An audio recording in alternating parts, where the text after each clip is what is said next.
Welcome back to Good News Covington County. We're so glad to hear you and see you here in Andalusia and around the county. Hope you're enjoying the show. That was a great couple of segments with our friend Alan Schofield from the Andalusia City Police Department.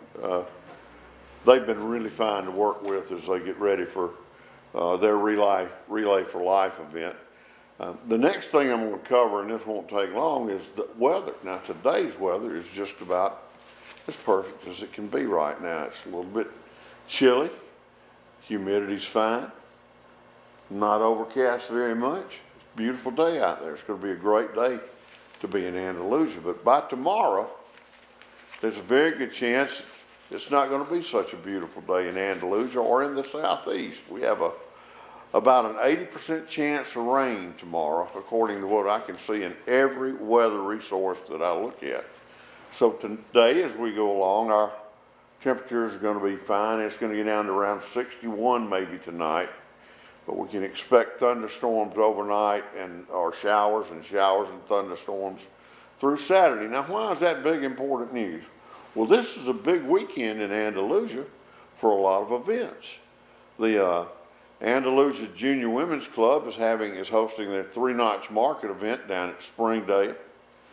The City of Andalusia Little League baseball season starts tomorrow.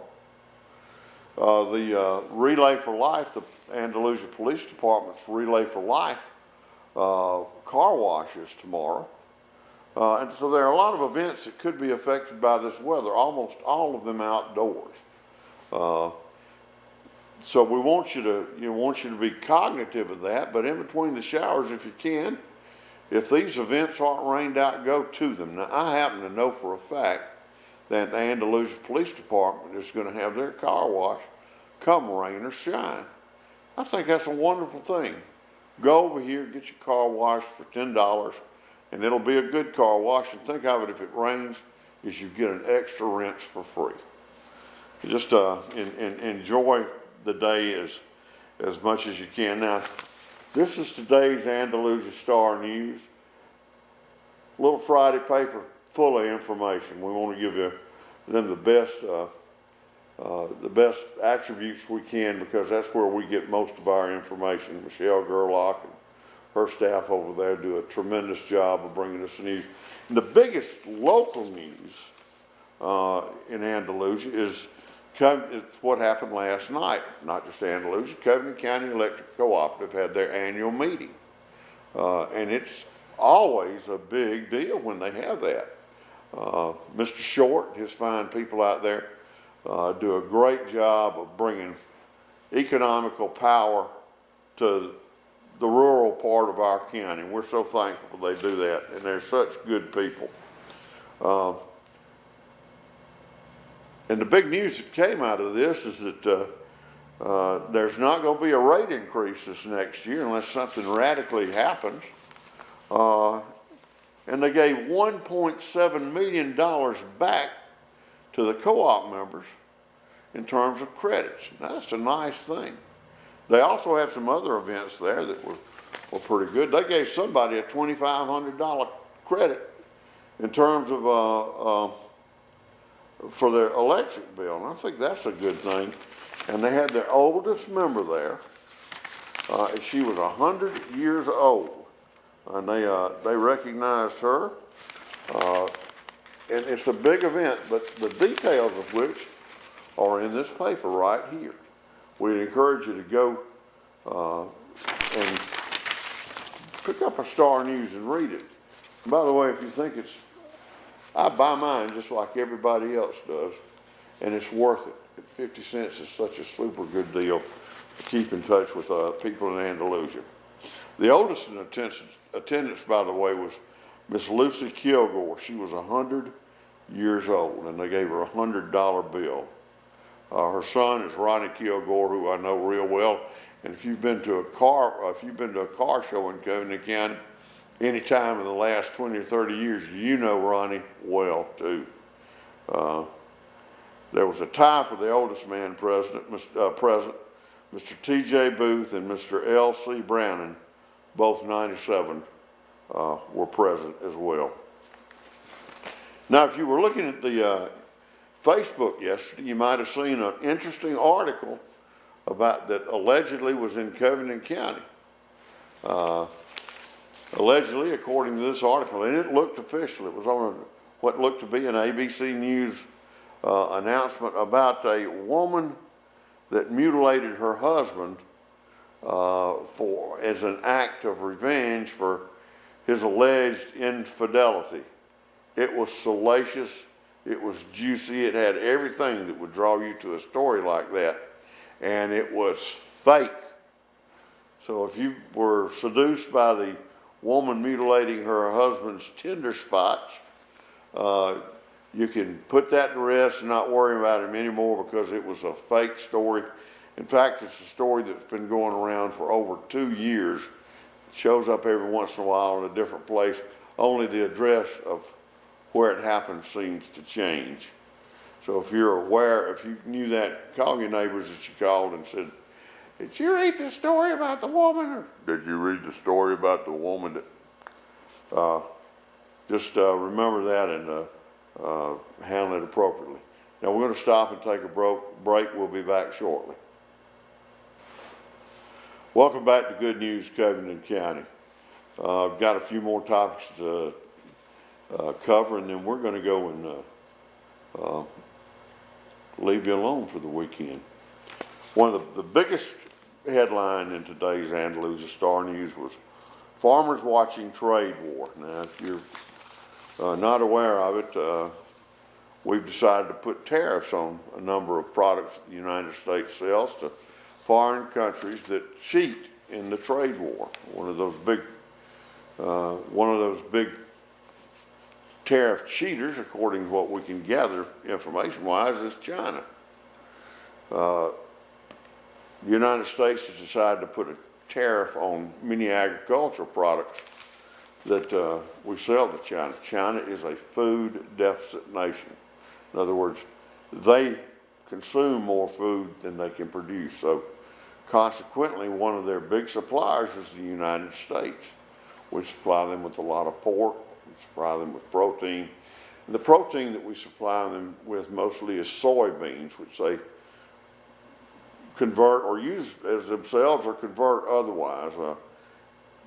And that's going to affect the market for agricultural commodities a lot. The thing that's interesting is that where it affects the market the most may not be where you think it is. Now, we don't raise very many soybeans in Covington County, but in the Midwest they do. We raise some corn down here, raise a lot of cotton, some peanuts. But in the Midwest they raise thousands and thousands of acres of soybeans. And if they decide to cut their soybean production and put it into corn, the value of the corn that we raise here in Covington County is going to be less because there's a glut of corn on the market. That's going to affect us locally if that happens. Agriculture has been used as a tool in the trade wars for years, and it in the Kennedy administration there was an embargo on agricultural foodstuffs during the Cuban Missile Crisis. When Jimmy Carter became president, he embargoed a lot of agricultural commodities that we were shipping to the Soviet Union and other places. And the farmers in our area paid a tremendous price for that as the markets for their products dropped out of sight. We were producing far more than we could sell without the export market to go to. And it hurt a lot of farmers locally. It put some of them out of business. So whenever you hear news like that, believe me, it may be national, but it's local. Christopher Smith wrote a very good article in here in the Star News about that and the effects of that. So you might find it interesting to read that. If you got any comments, if you'd like to talk to us about that, go to our Facebook page and talk to us. Give your opinions, that kind of stuff. There's a chance that it may make the air. We appreciate our viewers an awful lot. Another big event that occurred was the South Central Alabama Mental Health Center had a fun day for their people out there, and it was a great day. They had helicopters come in, the fire department went out there, and they dealt with a lot of their special needs people. And from what I can gather, they had a great time. I know the pictures sure indicate that. I want to thank the community for coming together to support that, and we thank those people out there for organizing it, for those very special people that they deal with. That takes a special talent, a special gift, and they do such a good job for not just Andalusia, but for South Central Alabama anyway. I mean, you can go 60 miles in just about any direction, and they have a reach and a positive effect. Now, one of the other stories, and it just touches my heart because I know these children so much, is that the Apple After School Program, which is sponsored primarily by the city of Andalusia and by donations from foundations and people in the Andalusia, Covington County area. That Apple is an after-school program for students from kindergarten through the 8th grade. And they do an awful lot of very good things for the community. One of the best things that they do for that youth community is they have an art area that they teach people photography, a little bit of sculpting, painting, and they have some incredibly talented individuals over there.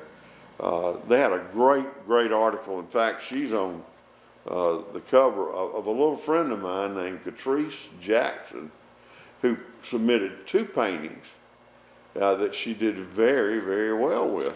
Catrice is just a wonderful young lady. I know her and her parents well. She's not just talented, she's smart academically, and she and her little sister are 2 of the most natural acrobats or gymnasts I've ever seen in my life.